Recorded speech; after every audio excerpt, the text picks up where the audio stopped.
বিসমিল্লাহির রহমানির রহিম। ডক্টর ইউনূস এই অন্তর্বর্তীকালীন সরকার বা বিপ্লবী সরকারের প্রধান হয়ে কি আবারও ভুল করেছেন?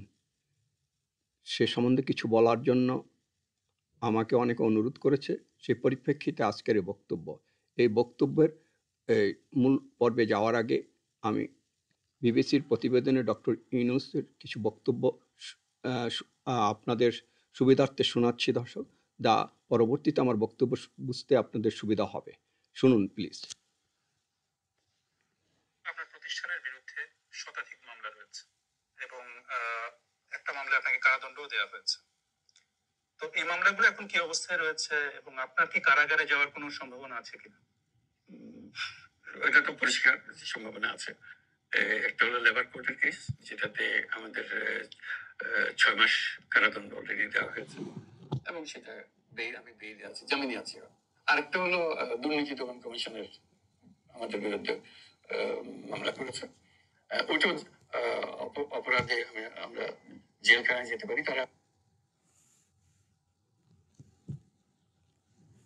এই দর্শকটা শুরু হবে, আমরা করবো থেকে শেষ যেদিন বললাম যে আমি রাজনীতিতে নাই, আমি রাজনীতি করতে চাই না, ওখানে শেষ। এই দর্শকদের জন্য সারা জীবন আমাকে সাফার করতে হবে কেন আমি রাজনীতি করতে গেছিলাম।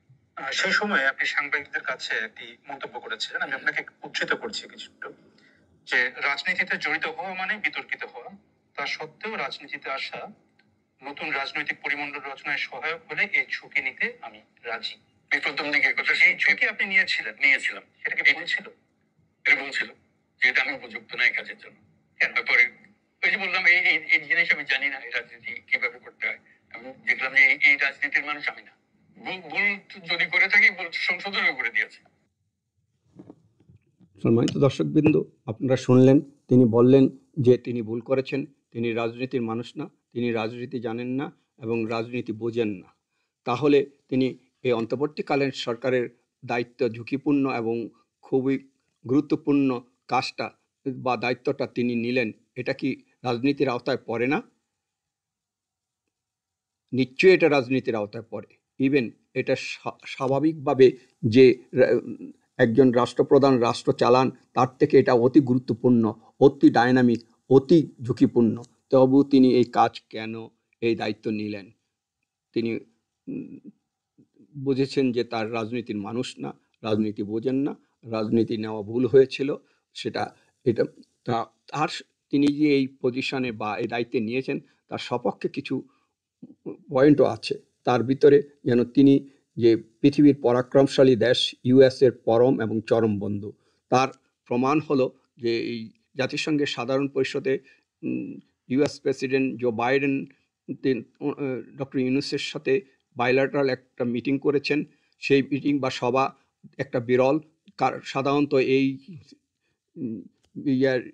জাতিসংঘের সভায় বা অনুষ্ঠানে বা কখনো ইউএস প্রেসিডেন্ট বাইল্যাটারাল কোনো মিটিং করেন না। ডক্টর ইউনূসের সাথে এটা বিরল। আর ডক্টর ইউনূসকে যে জো বাইডেন যেভাবে হাক করেছেন, তখন ডক্টর ইউনূস ওনার কাছে একটা মানে শান্তশিষ্ট এবং নিরাপদ মায়ের কোলে যে শিশুর মতো তার চেহারা খুবই কুল এবং স্বাভাবিক মনে হয়েছে। আর এই একটা দিক।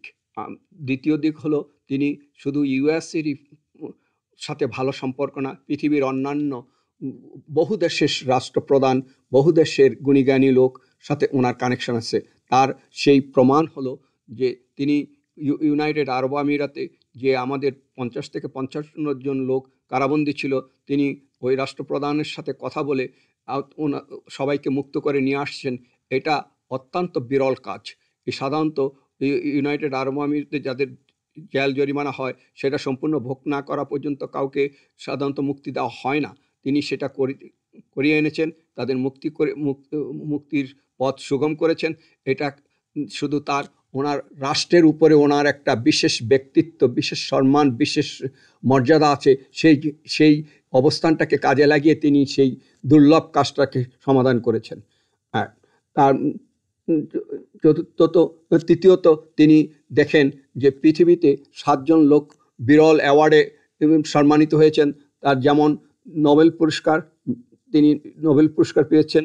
তারপরে তিনি এই আমেরিকার প্রেসিডেন্সিয়াল গোল্ড মেডেল পেয়েছেন, আমেরিকার কংগ্রেস থেকে গোল্ড মেডেল পেয়েছেন। এই ধরনের লোক পৃথিবীতে 7 জন আছে, তার ভিতরে তিনি একজন বিরল। তারপরে তিনি এই আপনার যে একটা তার মনে হয়তো কিছুটা উদ্বেগ হয়েছে যে একটা অবস্থান থেকে যে এখন একটা কিছু করার, এখন ধরুন যে আমাদের 71 সালে আমাদের দেশ গড়ার বা দেশ নির্মাণ করার একটা খুব মানে সুযোগ এসেছিল, সেই সুযোগটা হয়তো আমরা কাজে লাগাতে পারি নাই, যে কোনো কারণেই হোক।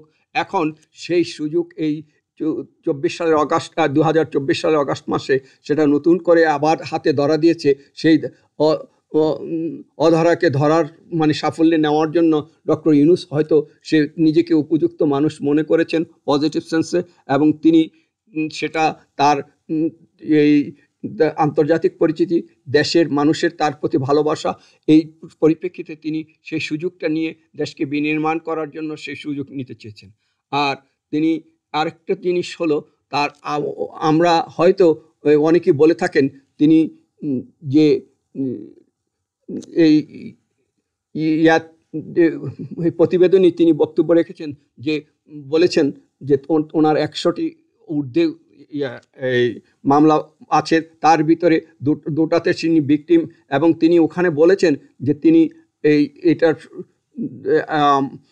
জেলে যেতে হবে এবং সেটা সেই জেল এটা তিনি নিশ্চিত বলছেন বিবিসির প্রতিনিধির কাছে। তাহলে তা আমরা বলতে পারি যে তিনি এই যে নিশ্চিত বলেছেন 100টা এই মামলা মোকদ্দমা, সেটা হয়তো সেই তার নিশ্চিত মামলা মোকদ্দমা অথবা সেটার জেলে যাওয়া সেই ইয়ার থেকে রক্ষা পাওয়ার জন্য হয়তো বা তিনি তাকে এই পজিশন নেওয়ার জন্য তাকে মনে সায় দিয়েছে, এটাও অনেকে বলে থাকে। সেটাও একটা পয়েন্ট হতে পারে। এখন আসুন যে এই যে এতগুলো পয়েন্ট এটা হলো তার সাইডের থেকে তার নিজের পজিটিভ। আর ওনার যে বিগত দিনে তিনি যে এই কথাগুলো বলেছেন বিবিসির সাথে, তখন কিন্তু এই কথার পরিপ্রেক্ষিতে ঘটনার অবস্থান ছিল 2001 সালে, যেখানে 9/11-এর সময়। সেই সময়টা কিন্তু আজ থেকে প্রায় 24 বছর আগের কথা, অর্থাৎ 2 যুগ। সে সময় তিনি বয়সে আরও 24 বছর ছিলেন। এখন ওনার বয়স 83 বা 84 যদি না ভুল করি, তাহলে তিনি আগের থেকে আরও বয়স্ক হয়েছেন, অর্থাৎ এজিং প্রসেসে তিনি তার 2001 সাল থেকে তার দৈহিক এবং মানসিক তার কিছুটা ক্ষয় বা কর্মক্ষমতা কমেছে। এটা সাধারণত সব মানুষেরই হয় এজিং প্রসেসে, ওনার ক্ষেত্রে হয়তো কম হয়েছে, সেটা আমরা ধরে নিতে পারি বা হয়তো ধরেই নিলাম। তারপরে তিনি ওই বক্তব্যে বলেছেন তার ওয়াইফ ডিমেনশিয়াতে ভুগছে, অর্থাৎ মেন্টাল ডিসঅর্ডার। সেই মেন্টাল ডিসঅর্ডারে তিনি সার্বক্ষণিক তাকে সেবা শুশ্রূষা করছেন, সেটা নতুন করে তার জীবনে আসছে, সেটা তিনি এক্সট্রা বার্ডেন হিসাবে সেটাও তার জন্য একটা নেগেটিভ পয়েন্ট। তারপরে তিনি এই আপনার গ্রামীণ ব্যাংকের যে প্রধান, গ্রামীণ ব্যাংকের যে ছিলেন, ওখান থেকে ওনাকে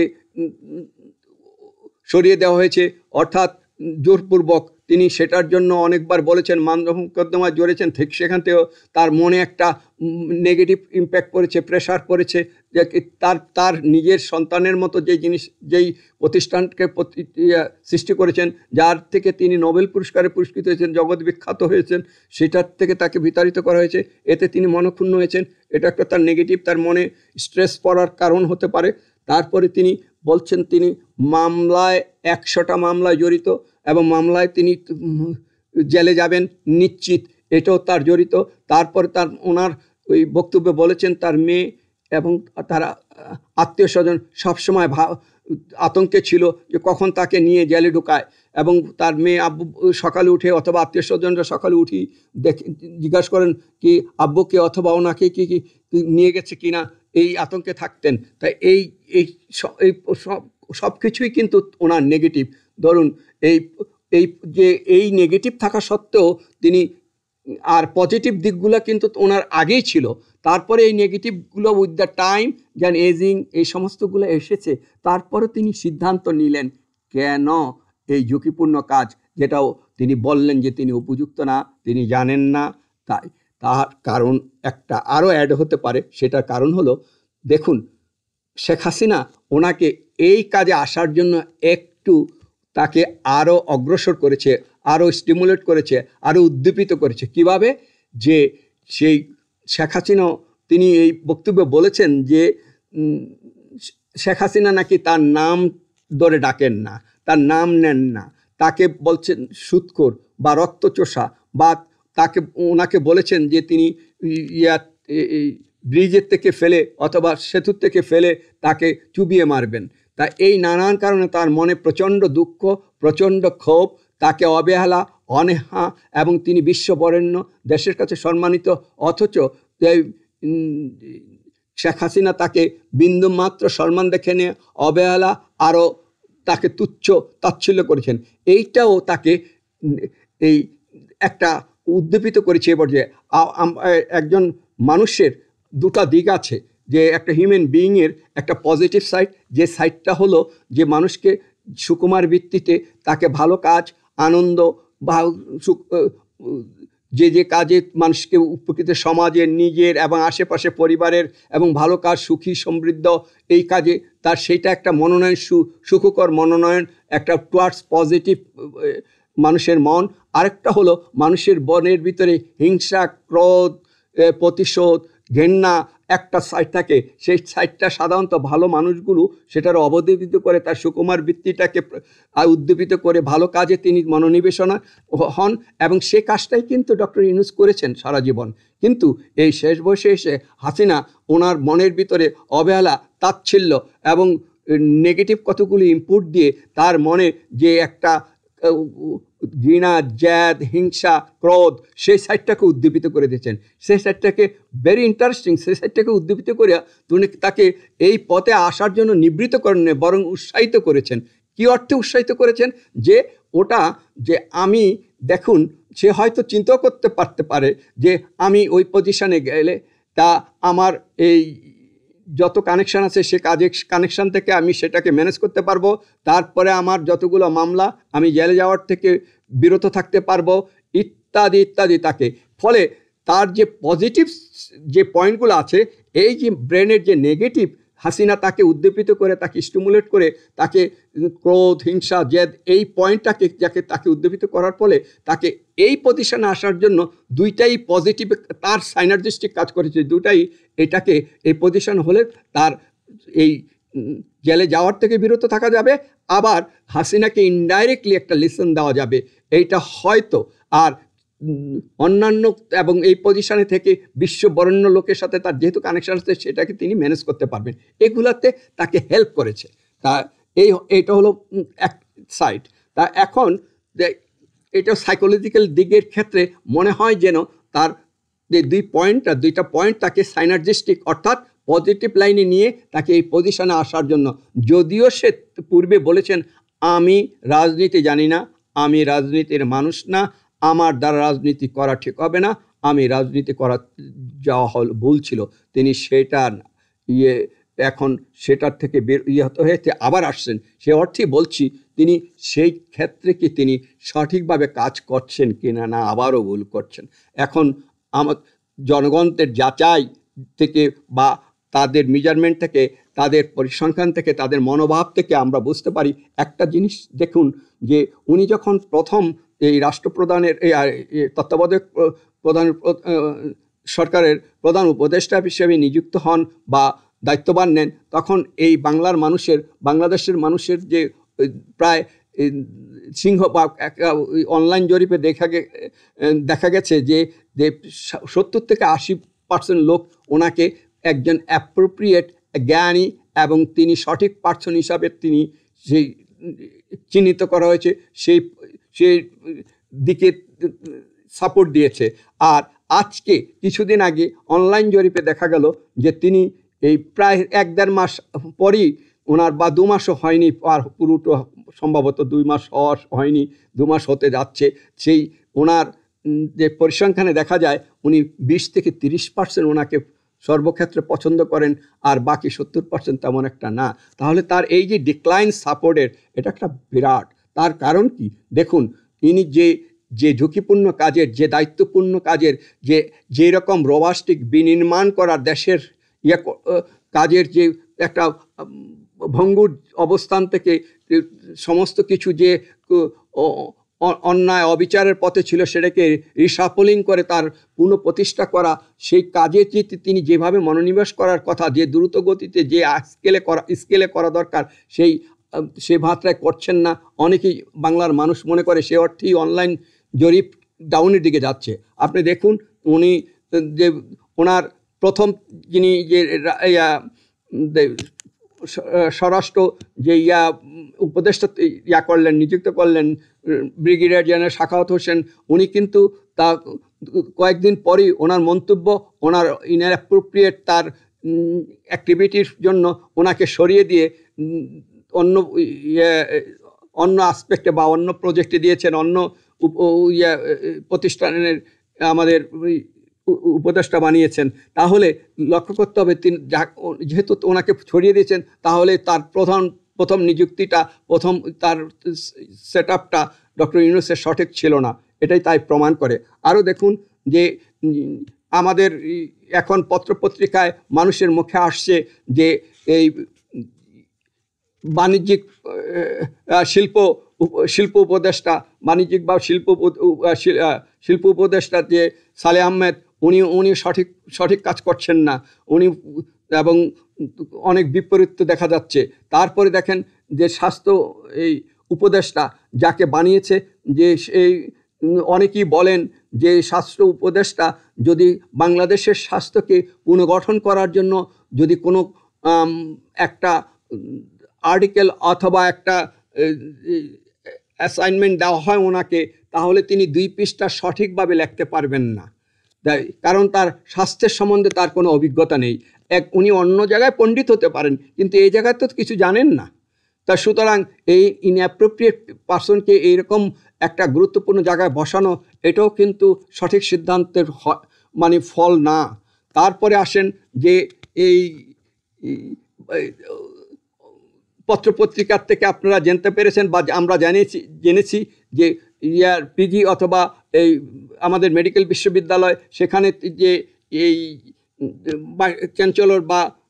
চ্যান্সেলরকে বসিয়েছেন, উনি হলো এক খসরু নামে, ডক্টর খসরু ডাকনাম, উনিও নাকি ইনঅ্যাপ্রোপ্রিয়েট পারসন, তিনি সঠিক না, এবং সেটা অনেকেই বলা বলি করছে বা পত্রপত্রিকায় আসছে। তারপরে আপনার এই